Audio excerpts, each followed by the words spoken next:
Olá, discentes!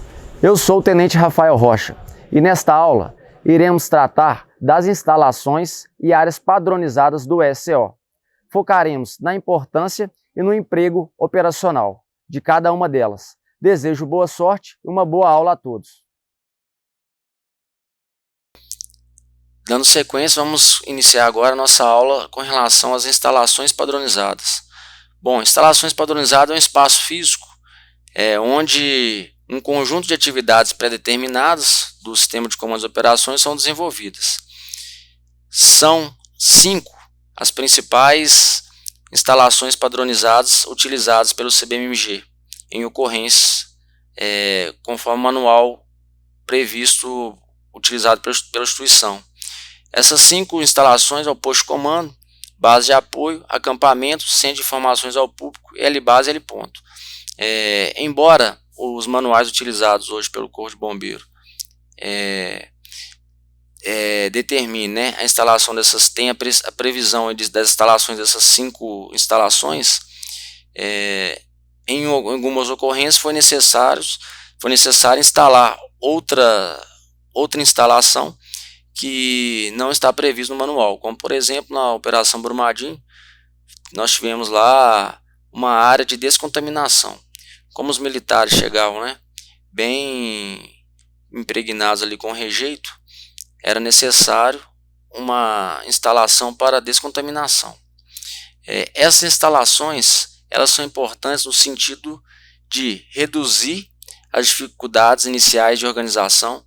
Então, como por exemplo, a barragem de Brumadinho rompeu, assim que o bombeiro chegou, nós vamos ter que organizar a ocorrência. Então, para organizar a ocorrência, nós vamos utilizar o quê? O sistema de comando e operações. E as bases padronizadas, elas vão nos ajudar nesse sentido de organizar a ocorrência, O espaço físico, como nós já temos ali algumas bases já pré-determinadas, isso vai otimizar nosso tempo e além de melhorar a qualidade do serviço prestado.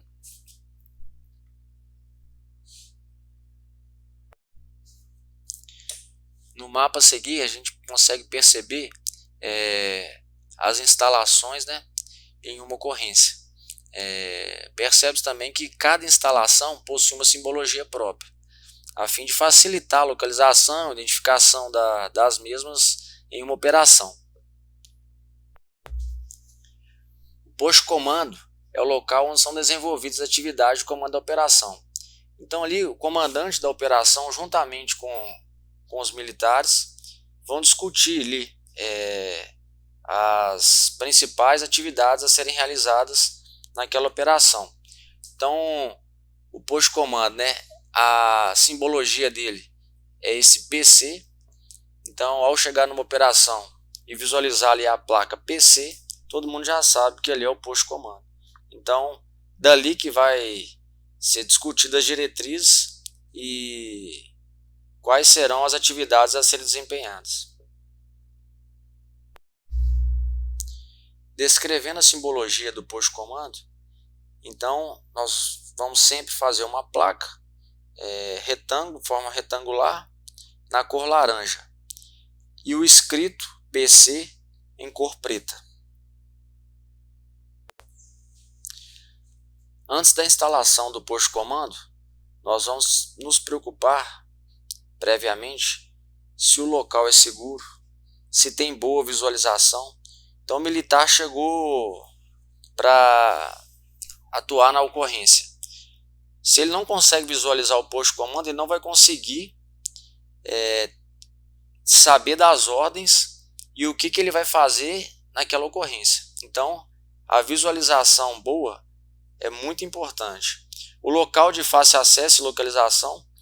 Então, se o posto de comando for um posto de comando muito distante da operação, isso vai dificultar, então o local tem que ser de fácil acesso e uma localização também importante. Às vezes, numa ocorrência, se a gente coloca um posto de comando lá no topo da serra, o militar vai ter que subir aquela serra, já vai chegar lá cansado.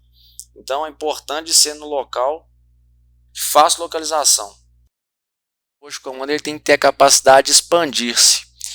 Por que isso? Porque nem sempre nós vamos chegar em uma ocorrência e vamos instalar todas as instalações padronizadas.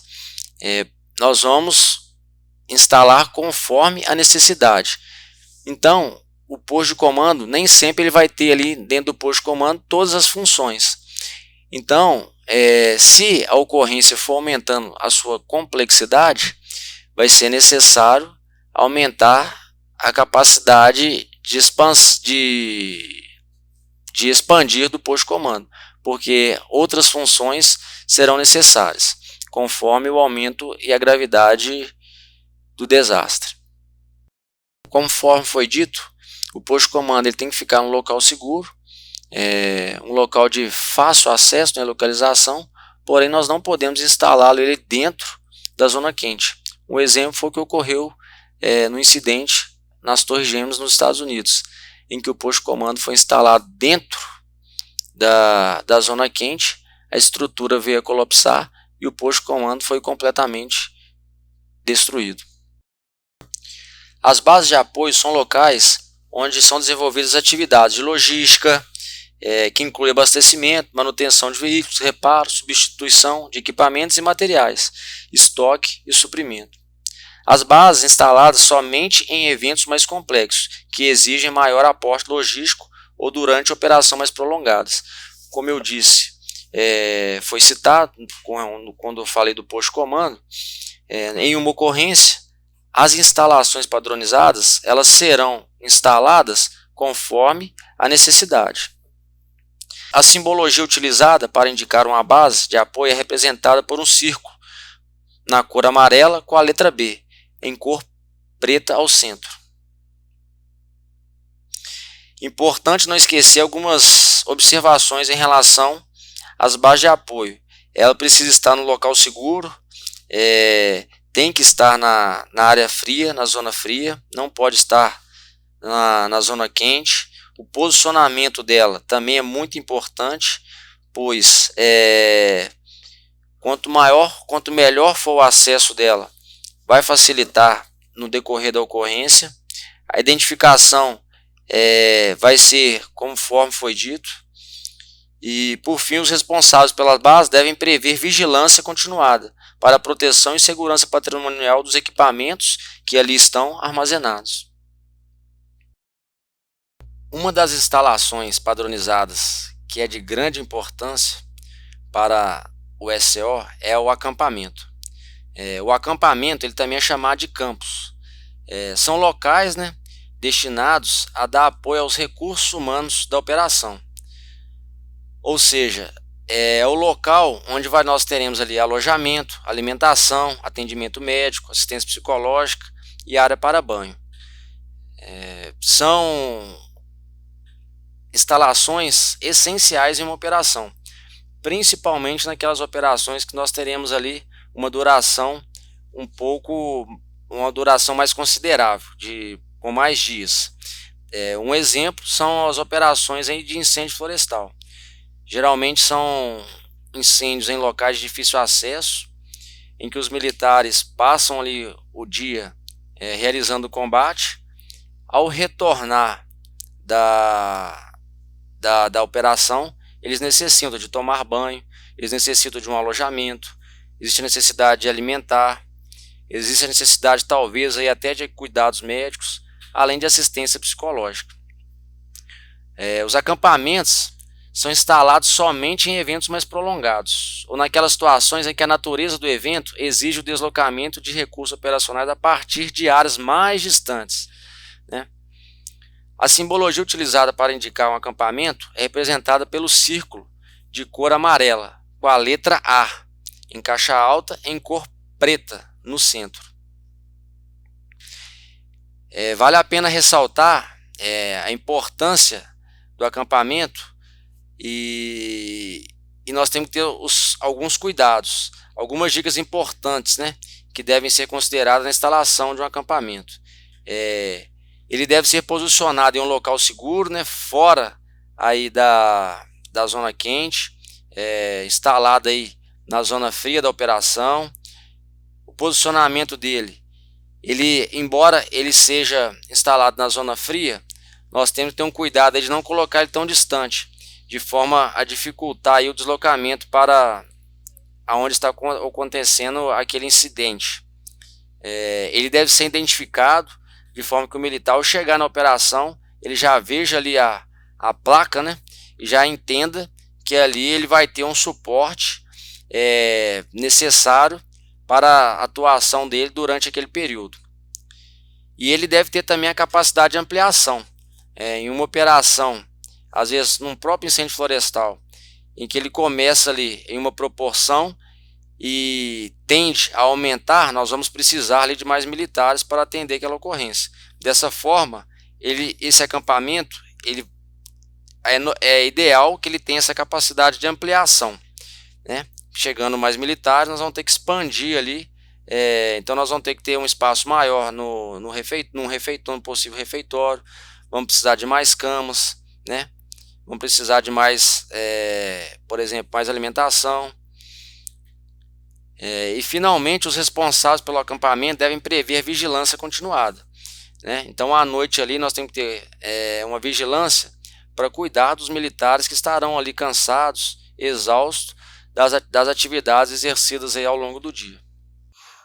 Os centros de informações ao público são os locais onde são desenvolvidas as atividades de atendimento à mídia. Esse centro somente é instalado quando a situação crítica gera uma expectativa de presença significativa de profissionais da imprensa, ou ainda nos casos em que existiu uma necessidade de produção e disseminação de informações sobre a operação ou evento. A simbologia utilizada para esse centro vai ser, para essa instalação padronizada, vai ser a letra I, representada por um triângulo de cor amarela, com a letra I em cor preta no centro. É importante ressaltar, com relação à instalação, ela deve ser, esse centro deve ser instalado em um local seguro, o posicionamento dele deve ser um posicionamento em que a distância seja equilibrada em relação ao posto de comando. O ideal também é que ele não fique muito próximo ao posto de comando, para que o posto de comando tenha condições de ter uma privacidade para desenvolver as atividades operacionais e o planejamento daquele desastre, e bem como ele tem que ter a capacidade de ampliação. Dependendo do desastre, a quantidade de repórteres que vão chegar para receber as notícias pode ser significativa. Então, ele tem que ter a capacidade de sofrer ali uma expansão para comportar ali todos os profissionais aí da imprensa. As helibases são os locais onde são desenvolvidas as atividades de suporte às operações aéreas, tais como estacionamento, abastecimento, manutenção das aeronaves. As helibases somente serão instaladas em eventos mais prolongados, ou quando a distância entre o incidente e o aeródromo, heliporto, mais próximo for prejudicial para a autonomia e agilidade das operações. A simbologia utilizada para indicar uma helibase é representada por um círculo de cor amarela, com a letra H em cor preta no centro. Convém ressaltar que as helibases deverão adotar normas específicas de segurança em função dos riscos decorrentes das operações aéreas. E, além disso, deverá ter também uma vigilância ali continuada para a proteção e segurança patrimonial das aeronaves, equipamentos que por ali possam ficar e materiais que serão distribuídos, bem como para os bens pessoais das equipes de pilotos e demais envolvidos na operação. O heliponto, diferente da helibase, ele não vai necessitar ali de uma infraestrutura maior equipada para receber equipamentos e alguns materiais. Diferente então da helibase, o heliponto ele vai apenas embarcar e desembarcar pessoas e equipamentos. A simbologia utilizada para indicar o heliponto é também representada por um círculo de cor amarela com a letra H, acrescida de um número indicativo, ambos em cor preta no centro do círculo. Os helipontos também deverão adotar normas específicas de segurança, em função do risco decorrente das operações aéreas. Além das instalações padronizadas, teremos também as áreas padronizadas, que também é de grande importância para para a instalação do nosso sistema de comando de operações. O emprego de áreas de atendimento padronizadas também é uma das características básicas do SO, que melhora a qualidade das operações e poupa tempo, diminuindo as dificuldades iniciais de organização de uma operação de resposta. As duas principais áreas padronizadas recomendadas pelo SO são área de espera e área de concentração de vítimas. Essas áreas são sempre determinadas pelo comando da operação, em função das necessidades e da complexidade da situação crítica. A área de espera é um local delimitado e identificado, onde os recursos operacionais são recepcionados, cadastrados e permanecem disponíveis até o seu emprego. Vamos imaginar então uma ocorrência em que nós temos aí o aborramento entre dois veículos. Dessa forma, nós teremos ali um volume grande de vítimas, considerando que os dois carros estão com a sua capacidade máxima de pessoas. Dessa forma, o fluxo de unidade de resgate no local, viatura de salvamento, viatura de autocomando de área e demais recursos, por exemplo, um apoio da polícia para controlar o trânsito, esses recursos não podem ficar ali esparramados na ocorrência.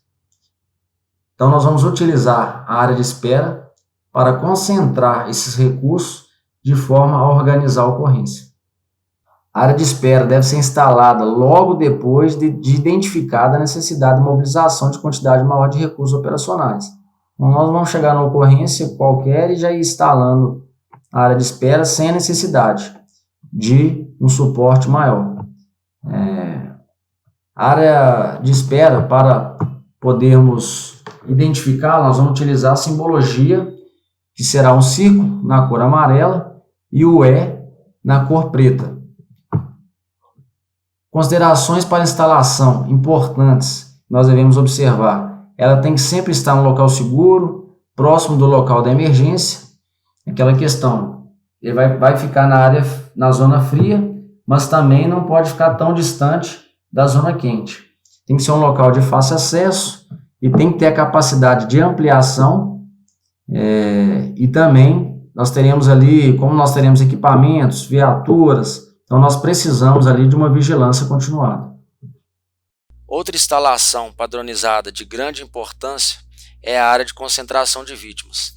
A área de concentração de vítimas é o local em que nós vamos destinar as vítimas para terem ali um atendimento inicial, até serem transportados para os hospitais e outra unidade em que vai ter condição de dar um suporte maior.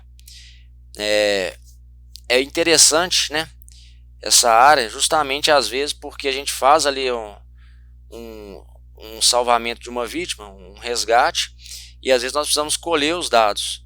Se é uma ocorrência em que nós temos múltiplas vítimas e cada uma é direcionada para determinado local, vai dificultar ali até a coleta de dados.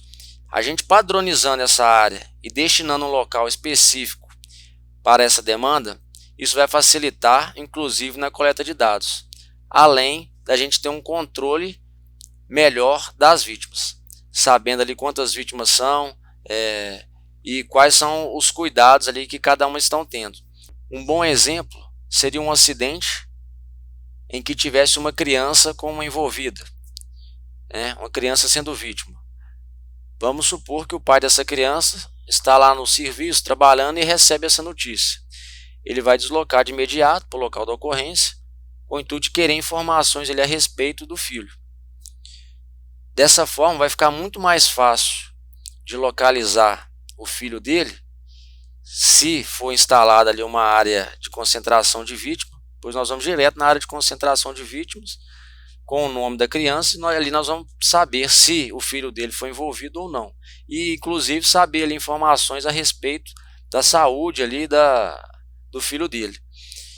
Dessa forma, vamos conseguir dar um feedback mais rápido e mais eficaz.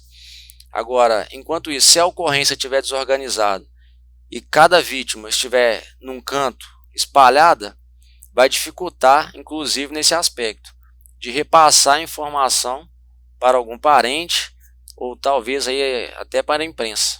Uma outra característica da área de concentração de vítimas é a seguinte: nós vamos instalar ela quando foi identificado múltiplas vítimas na cena. Ou seja, uma ocorrência em que nós temos uma única vítima, não existe necessidade de delimitar uma área grande ali para destinar a concentração de vítimas, a não ser que aquela ocorrência tenha ali um grande potencial de ter mais vítimas. Nesse caso, nós também vamos ter o cuidado ali de estabelecer uma área que tenha condição de expandir. A simbologia da área de concentração de vítimas é representada por um círculo de cor amarela com as letras ACV em cor preta no centro do círculo. Merece destacar também o seguinte, que a área de concentração de vítima ela deve ser instalada em local seguro.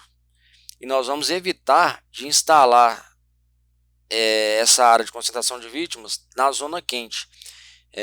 Continuando aí no exemplo aí automobilístico, imagina ali vários veículos ali em um acidente, nós temos ali desencarcerador atuando o tempo inteiro, militar, né, fazendo ali o calçamento dos carros, estabilizando os veículos. No meio desse cenário operacional, a gente ficar ali tratando a vítima, né, e colocando várias vítimas ali, acaba que a ocorrência vai ficar muito desorganizada. Por isso, o ideal é o quê? Assim que nós fizermos ali a retirada dessa vítima ali, por exemplo, que assim que acabou o desencarceramento, o ideal é pegar essa vítima e destinar ela à área de concentração de vítima. Isso vai facilitar, inclusive, ali na atuação operacional, né? Vai facilitar bastante ali o desempenho das equipes. Quanto ao posicionamento, né, da área de concentração de vítima, como eu disse, ela tem que ser num local seguro, né, e na zona fria, de forma que facilite a sua destinação para o hospital. Um exemplo também, né, merece destacar o seguinte: às vezes nós destinamos ali uma área de concentração de vítimas, nós temos que pensar também o acesso das viaturas, né? Porque se a gente coloca ali, destina essa área no local em que a viatura não consegue chegar próximo, já vai dificultar ali, né, o transporte daquela vítima para o hospital. Porque se a viatura não vai conseguir chegar, vai gerar uma demanda ali de pegar aquela vítima e caminhar ali, levar ela até onde a viatura consegue ali chegar, né, até onde a viatura foi estacionada.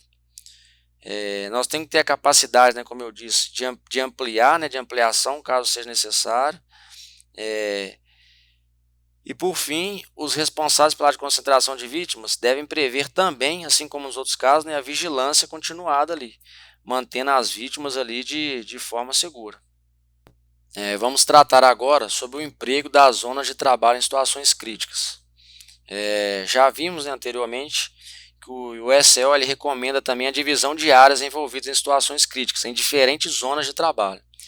Ele vai dividir ali essas zonas em 3 áreas, que serão ali a área quente, a área morna e a área fria.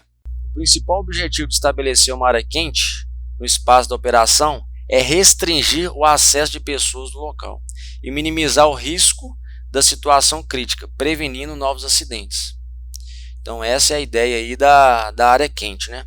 Em relação à área morna é o local intermediário. Então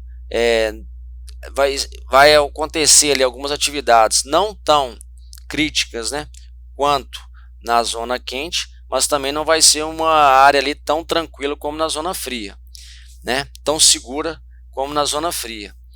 Na área morna, o acesso e a circulação ainda são restritos, mas as condições de risco não são tão altas, né? Propiciando então uma área onde os profissionais envolvidos possam repassar orientações, trocar equipamentos e materiais, fazer verificações de segurança. Como eu disse no exemplo, né, da carreta em uma estrada, é um local ali que talvez, dependendo do produto perigoso, né, em que a guarnição teve contato, nós temos a necessidade ali de fazer um corredor de descontaminação. Esse corredor ele vai ser instalado na zona morna. Em relação à zona fria, a área fria é o local em que nós vamos abrigar as instalações e os recursos que darão suporte. as atividades de operação como um todo. Como, por exemplo, nessa ocorrência da carreta, vamos supor que nós tenhamos ali um caminhão-pipa que vai abastecer o nosso AB para dar suporte lá na zona quente. Dessa forma, esse caminhão-pipa não terá necessidade dele ficar ali na zona quente, porque ele vai lá, vai abastecer nosso AB com água e ele vai retornar para a zona fria, né? Então é um exemplo aí de uma ferramenta que vai estar na zona fria, tendo a necessidade, ele pode deslocar lá para a zona quente, abastece o outro caminhão com água e retorna para a zona fria. Se for uma ocorrência muito complexa, que exista muito cuidado, né? Nós vamos fazer o que? Deslocar o AB para a zona fria e lá ele vai ser abastecido com água, depois ele retorna para a zona quente. Então isso tem que ser avaliado ali na ocorrência, né? Cada ocorrência vai ter ali sua característica específica. A zona fria também vai dar acesso ali a certas instalações, né? Instalações essas, como foi dito nas outras aulas, são instalações que deverão ser instaladas na zona fria, como por exemplo o posto de comando, a área de espera, né? E as bases de apoio. Espero que vocês tenham assimilado bem o conteúdo. Desejo boa sorte a todos. Até mais.